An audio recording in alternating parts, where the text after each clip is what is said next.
apat na pelikula sa Regal, lahat mo ginawa yon. Halos wala.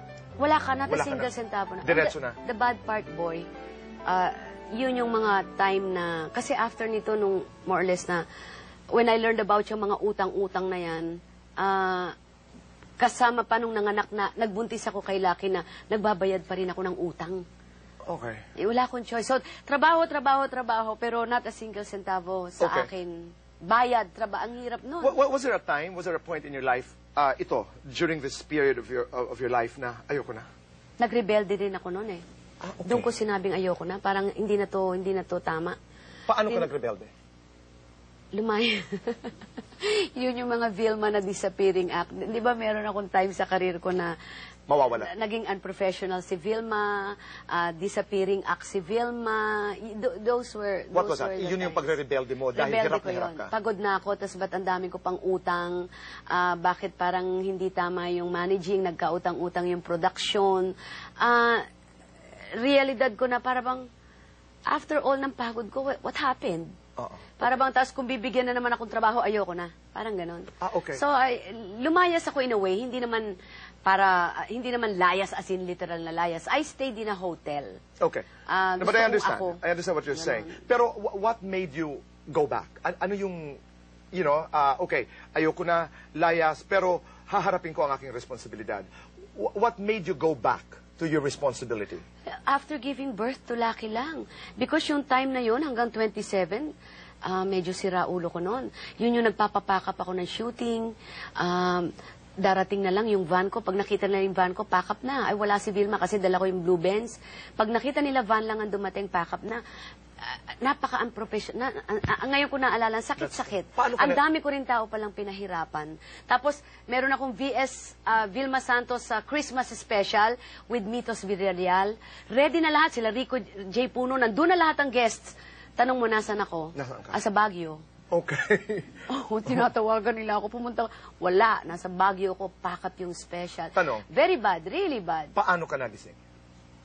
That was the time when I was pregnant with Luis. And wala na akong choice. Tinulungan ako ni Manay Ichu and Attorney Laksa. Kasi kung madalit salita, tumatakbo ako sa problema. But that time, wala na akong choice. Kinorner na ako ni Manay Ichu. Sorry, tumatakbo ka sa problema. And that was the reason why nagpapapakap ka. That was the reason why you were in Baguio. Kasi hanggat maaari, gusto mo sanang layasan yung problema. Ayokong harapin. Ayokong malaman kung may utang ba ako. Ayokong magbayad ng utang. Ayokong magtrabaho. At saka yung tanong kasi na, wala na akong ginawa sa buong buhay kundi magtrabaho. Bakit nagkaganito pa? So there were a lot of questions na walang sagot, di ba? Para lamang maintindihan ng mga bata. Okay. So one day, Manay, Ichu, and Attorney Laksa. Kinorner na ako. Okay. Kasi parang second parents ko na rin sila eh. Okay. So, sabi nila ni Manay Ichu sa akin, V, eto na ang utang mo. Pag ito tinakbuhan mo pa at hindi mo to haharapin, hindi ka na namin matutulungan dito ni Attorney Laksa. Okay. So now, go back to Manila and face this. Pupunta tayo sa BIR, pupunta tayo sa bangko kung saan may loan ka, haharapin natin itong mga utang mo. Wala kang choice. So, madalit salita, yun, pumunta na ako sa mga bangko, hinarap ko yung utang ko, ang laki-laki pala. Tapos sabi nila, ngayon ganito rin, kukuha ka ng kontrata, walang pupunta sa yung pera, babayaran natin lahat ito. Pumunta ako sa BIR, si Manay Icho nakipag-usap, compromise, staggered, pero babayaran ni Vian. Kasi frozen ng bangko ko. Hindi ako maka-withdraw ng mga pera. And then si Attorney Laksa, sinasamahan ako pumunta ng bangko sa Manila. Umuulan, nakaganyan lang siya kailangan pumunta ka. Tatakbuhin namin yung eskolta, itatawid niya ako para pumunta sa bangko. Pagdating namin sa bangko, sasabihin sa akin ng tiga-bangko na, it's lunchtime, you have to wait. Andun kami ni Attorney Laksa, dalawa naghintay. Sabi ko, Vilma Santos na ako noon. Sabi ko, Attorney, bakit po ganito nangyari sa akin? Bakit po nila ako ginaganyan? Sabi ni Attorney Laksa, very, very important na ngayon dala ko pa rin. Ikaw ang may kailangan. Wala kang choice, V. So ako, tinandaan ko yung mukha ng tao. Balang araw, babawi ako. Sabi ko, talagang inapi-api niya ako. Talaga, mag-intay ka dyan, break na. Alam mo, nandun kami ni Attorney Laksa. Hanggang umabalik na siya, okay, now we can talk. Ba, sa isip-isip ko, gano'n. So, again, yung kabuuan, I was literally, nakuha kasi lahat ng ari-arian ko. Nakuha lahat, walang natira. Lahat? Ultimo yung bahay, tinitinan ko may utang. Talaga? Yung Magallanes that time. But wala akong choice. After giving birth to Lucky, I prayed to God and I said, Lord, give me another chance. Sabi ko, I will accept it. Basta naalala ko yun. And then, God is so good. Yes. Mas grabe pa niya binalik.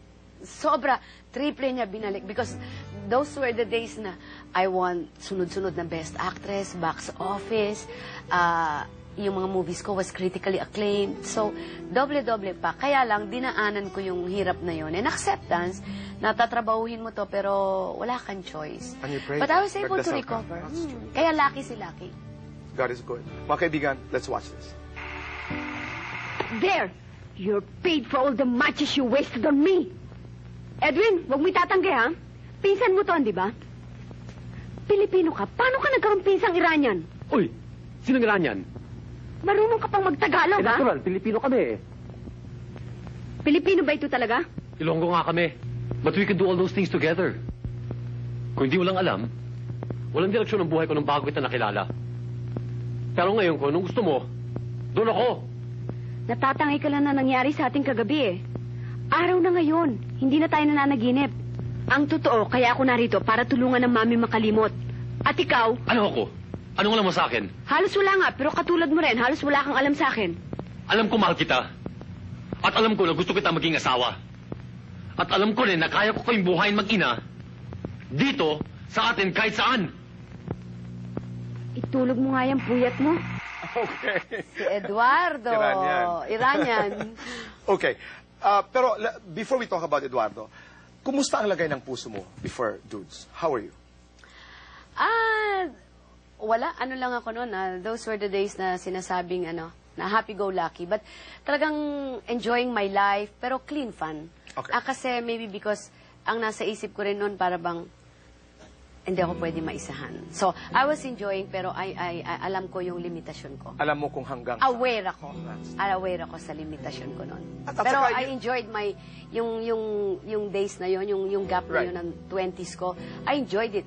I enjoyed At it. saka, the sense that I'm getting here is, dahil sa sobrang hirap na pinagdaanan mo, you had that, Tama. alam ako, aware ako, cautious ako. Tama, Oo, tama. pero hindi ko i-deprive ang sarili ko sa mga bagay na dapat i-enjoy. Tama Diba? yun, Pero tama yun. hanggang dito lang ako. Yes, I know. Alam ko, in-enjoy ko, going to mga discos, sayaw dyan, minsan may 2 dates ka pa in a night, mga Wow. ganyan ba? Pero, hanggang dun lang. Alam ko yung limitations ko. Kasi Nanggaling feeling ka ko dun eh. parang, Gumapang ka na eh. oo wag naman. Right. Parang Gumapang ka na. ganun, yeah. Parang, ayoko na.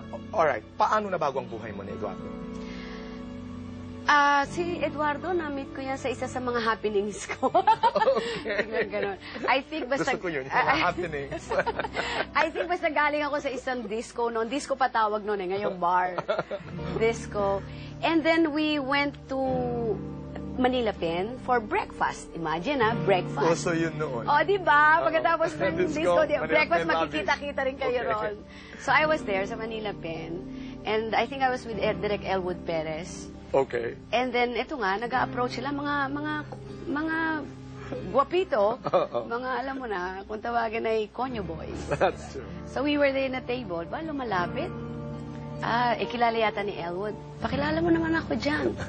Tingin ko gano'n. Guwapo. Tisoy. Guwapo, tisoy. So, but anyway, ayaw ni Elwood. Nag-join sa table. Okay. Tapos sabi, where are you going from here? Ayaw sabihin talaga ni Elwood. Sabi ni Elwood, Elwood Perez, I'll bring you home. Sabi ko, sige. Just don't mind them. Sabi ko, okay, nice meeting you. Okay, bye-bye. Nung paalis na kami, sumunod sila Eduardo. Ayaw ko yatid ni Elwood sa